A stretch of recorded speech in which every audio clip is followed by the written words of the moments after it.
Assalamualaikum warahmatullahi wabarakatuh. Waalaikumsalam warahmatullahi wabarakatuh. Hari ini saya Siti Fatimatus Zahro, CGP Angkatan 7, Kabupaten Cilacap akan mencoba memecahkan kasus 1. Di sini saya bertindak sebagai coach, kemudian yang bertindak sebagai coach adalah Ibu Ella Nur Laila Sari. Adapun kasus 1 adalah sebagai berikut. Bu Ella ini menghadapi permasalahan dengan murid-muridnya dalam pembelajaran. Bu Ella merasakan murid-murid di kelas yang diajarkan kurang antusias dalam menerima pembelajaran dari Bu Ella dalam mata pelajaran pendidikan agama Islam. Ini terutama dalam praktik hafalan dan baca tulis Al-Quran. Selain itu, jumlah murid-murid Bu Ella ini banyak yang tidak mengerjakan tugas, sekitar 60% tiap kelasnya. Karena sering melihat sebagian besar dari anak didiknya itu tidak aktif saat diberi pertanyaan, dan enggan untuk menjawab saat diberi tugas juga hanya beberapa yang mengerjakan, malah terkadang ada yang tidak berangkat untuk menghindari mengikuti praktik hafalan dan baca tulis Al-Quran. Oke, langsung saja untuk sesi coachingnya. Assalamualaikum warahmatullahi wabarakatuh. Assalamualaikum Bu Ella. Waalaikumsalam Mbak Zahro. Bagaimana kabarnya Bu Ella hari ini? Alhamdulillah baik Bu. Bagaimana perasaan Bu Ella hari ini?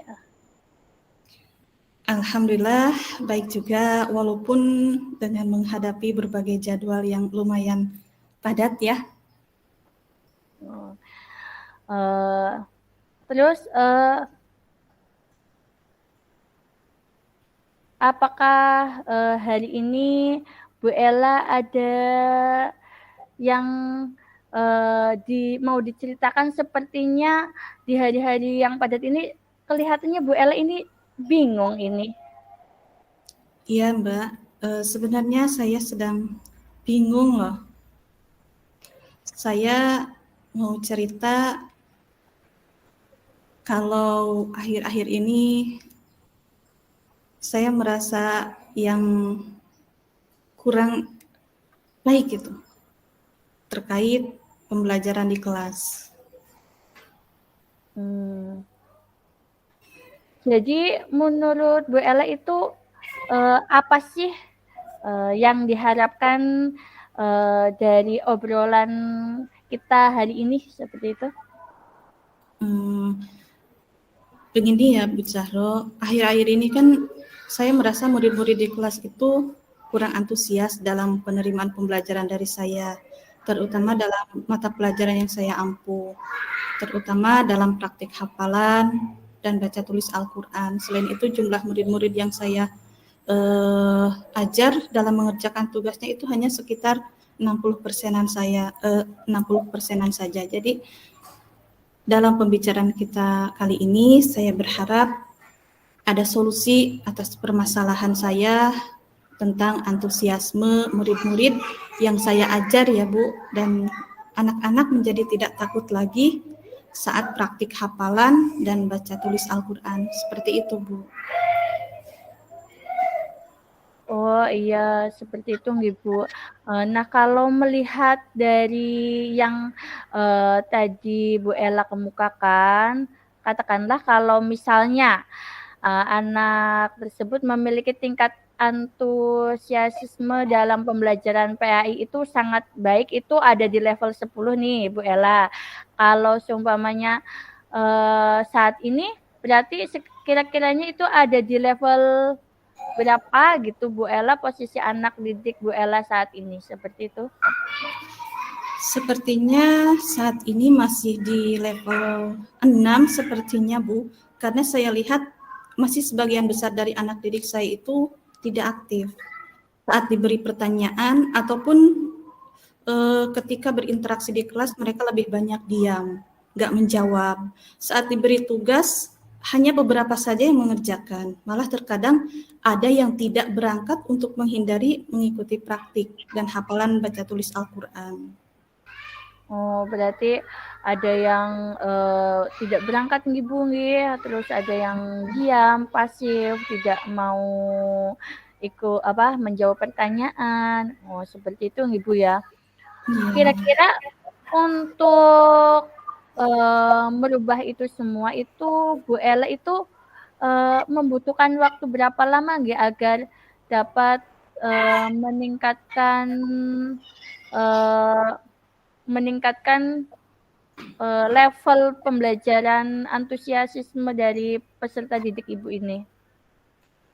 Ya, insya Allah kalau kita konsisten mungkin sekitar 2 mingguan atau mungkin 1 bulan ya Bu, bisa terlihat perubahannya. Wah, ternyata cukup lama ya Bu Ella ya. Mungkin perlu banyak proses ya untuk itu karena nantinya bakalan berkesinambungan gitu Bu Ella ya. Terus adakah mungkin yang pihak atau seseorang yang bisa membantu Bu Ella dalam hal tersebut? Iya, ada. Tentunya kepala sekolah, rekan sejawat, dan para orang tua dari peserta didik itu sendiri. Karena di dalam pelaksanaannya saya akan selalu berkolaborasi bersama kepala sekolah dan rekan sejawat juga. Selain itu, hal ini juga tidak lepas dari dukungan para orang tua siswa itu sendiri.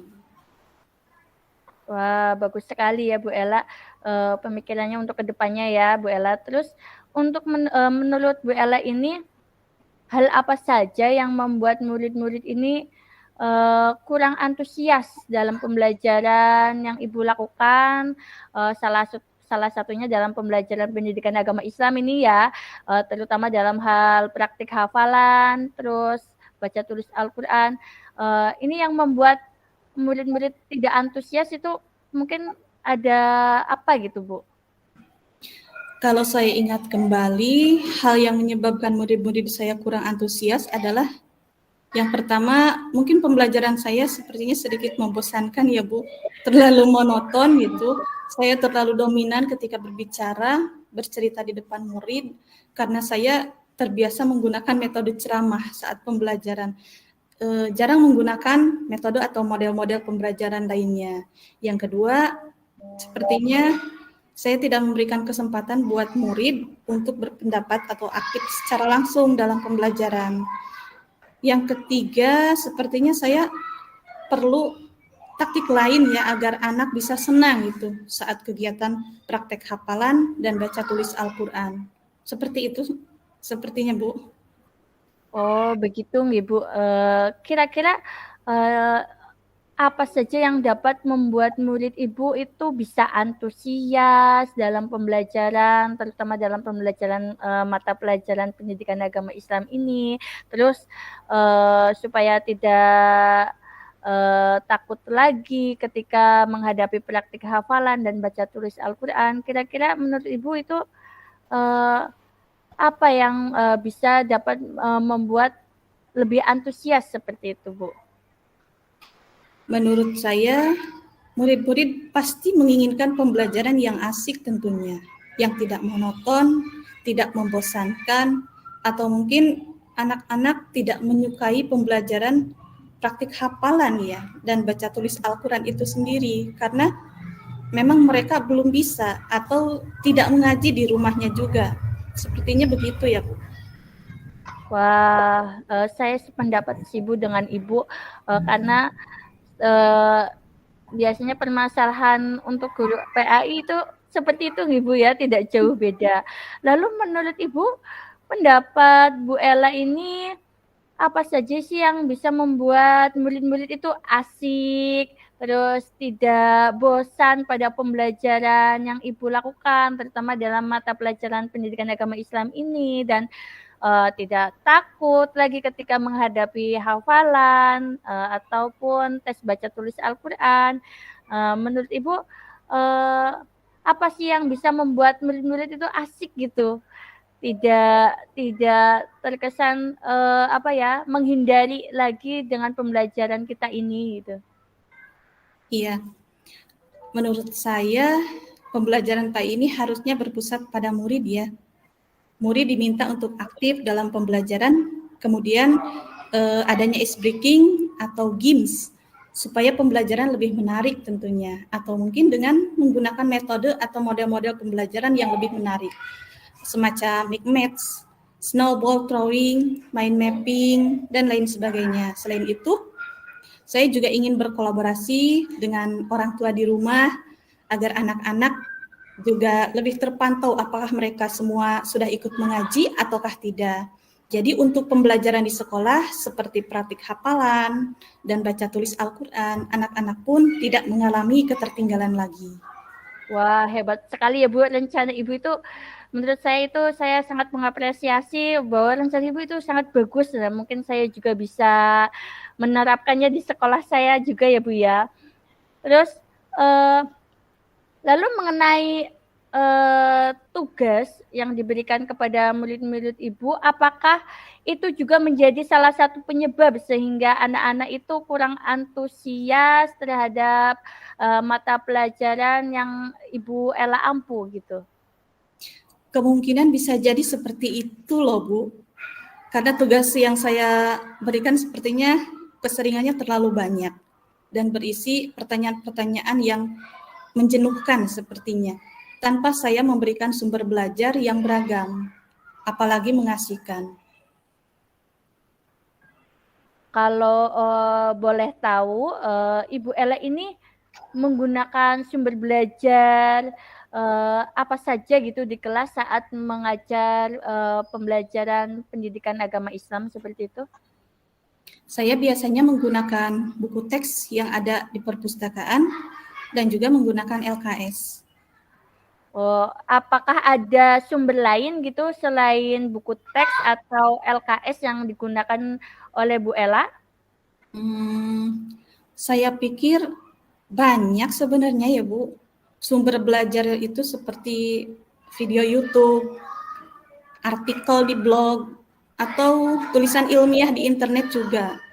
Atau bisa juga kita menggunakan aplikasi yang sedang tren pada masa kini seperti TikTok atau Reels di IG.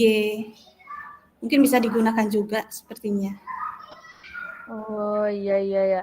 Nah, betul sekali ya Bu Ella, saya yakin sekali bila Bu Ella itu bisa menggunakan berbagai macam cara pembelajaran dari tadi metode atau model-model pembelajaran yang menarik, terus pasti itu akan membuat murid itu akan antusias dalam pembelajaran, terutama dalam pembelajaran pendidikan agama Islam gitu ya.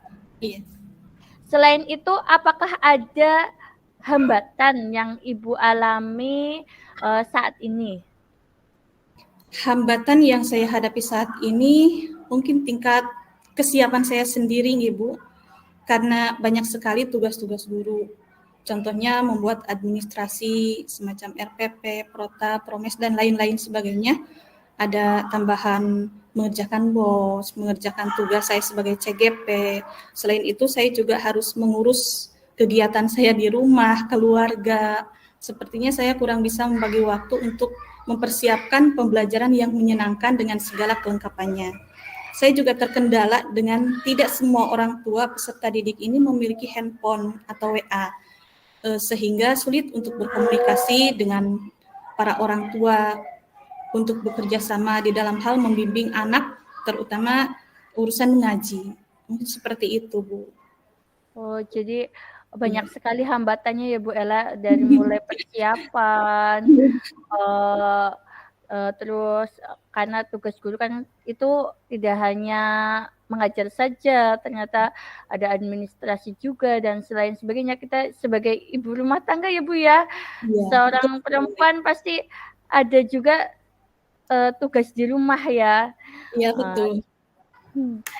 jadi untuk menangani hambatan tersebut, solusi apa yang bisa Ibu lakukan untuk menghadapi hambatan tersebut? Mungkin saya akan mencoba untuk memanage atau mengatur waktu saya dengan lebih baik lagi antara tugas saya sebagai guru yang harus mengajar untuk murid, mengerjakan tugas-tugas di luar pembelajaran, dan tugas saya di rumah. menjadi pembimbing. Saya juga mencoba mengatur pertemuan dengan orang tua peserta didik untuk membahas persoalan yang dihadapi oleh peserta didik pada sekarang ini. Wah, bagus sekali solusi dari Ibu tentang permasalahan yang Ibu hadapi ya saat ini. Jadi untuk sekarang apa rencana dari Bu Ella untuk menyelesaikan masalah ini? Rencananya seperti apa, Bu? Yang pertama, saya merancang pembelajaran yang mengasihkan tentunya menggunakan sumber belajar yang beragam seperti yang tadi saya sebutkan, video YouTube atau TikTok. Kemudian yang kedua, saya akan memberikan tugas tidak terlalu banyak, kemudian bentuk tugasnya juga sesuai dengan minat dan bakat murid-murid saya. Istilahnya, saya akan melaksanakan pembelajaran diferensiasi, sehingga murid tidak terkesan dipaksa, tetapi mereka memang senang mengerjakan tugasnya. Misalnya menggunakan bentuk drama, bermain peran keteladanan Nabi, menciptakan lagu-lagu Islami, bercerita atau praktik secara langsung dengan melihat alam, dengan menyesuaikan materi pembelajaran mata pelajaran tentunya, menanamkan bahwa praktik hafalan dan baca tulis Al-Quran itu juga mudah loh dan menyenangkan dengan berkolaborasi bersama orang tua juga. Anak akan terpantau saat mengaji di rumah nantinya mungkin bisa dikomunikasikan saat rapat nantinya, rapat wali murid ya, setelah kegiatan pembagian rapot. Dan mungkin saya akan memberikan jam tambahan pula untuk pembelajaran hafalan dan baca tulis Al-Qur'annya untuk anak-anak ini terutama yang belum bisa sama sekali. Mungkin seperti itu, Bu. Wah, rencana Bu Ella ini sudah sangat matang ya, sangat bagus sekali dan lengkap dari mulai bagaimana nanti menciptakan antusias siswa di dalam pembelajaran menggunakan model pembelajaran yang menarik dan sebagainya. Terus tadi juga ada kolaborasi dengan orang tua juga. Sudah sangat matang sepertinya persiapannya. Semoga mudah-mudahan rencana dari Bu Ella ini berhasil nih Bu Ella sesuai dengan tujuannya, rencananya dan semuanya tercapai. Amin ya Bu ya. Terus untuk selanjutnya apakah ada komitmen yang Ibu lakukan untuk terhadap rencana dari Bu Ella ini? Komitmen apa yang Bu Ella lakukan untuk melaksanakan rencana yang akan Bu Ella laksanakan ini? Tentu saja saya berkomitmen untuk selalu membuat rencana pembelajaran yang mengasihkan, menggunakan banyak sumber belajar untuk eksplorasi materi, sehingga murid-murid saya dapat menjalankan merdeka belajar. Dan saya akan membuat murid-murid saya senang dalam kegiatan eksplorasi materi, tanpa ada unsur paksaan, akan saya serahkan pemilihan sumber belajarnya kepada murid-murid saya sendiri. Dan saya berusaha memberikan ruang untuk anak-anak didik saya, supaya terhindar dari rasa takut di dalam belajar Al-Quran. Wah, bagus sekali buat Bu Ella. Saya sangat mendukung penuh rencana Bu Ella dan komitmen Bu Ella juga sangat tepat, sangat bagus. Mudah-mudahan semuanya berjalan lancar sesuai dengan harapan dari Bu Ella. Terima kasih Bu Zahra atas waktunya untuk sharing. Mudah-mudahan kita semua bisa menjadi guru yang selalu dirindukan oleh murid-murid kita ya Bu. Amin, amin. Terima kasih Bu Ella, sama-sama. Barusan kita sudah menyelesaikan tentang sesi coaching. Nah, di sini saya sebagai coach ingin meminta umpan balik dari Bu Ella bagaimana tentang sesi coaching yang sudah saya lakukan kepada Bu Ella. Monggo saya persilahkan. Ya, terima kasih Mbak Zahro. Setelah saya berbincang-bincang dengan Ibu, rasanya luar biasa ya. Yang tadinya saya merasa resah, kebingungan. Alhamdulillah sekarang sudah mulai merasa ada penerangan gitu. Apa yang akan saya lakukan dan bincang-bincang kita kali ini benar-benar luar biasa manfaatnya. Terima kasih Bu Zahro. Sekali lagi semoga bisa membawa manfaat untuk saya. Terima kasih. Terima kasih Bu Ella atas umpan baliknya tentang sesi pembelajaran coaching yang saya lakukan. Terus.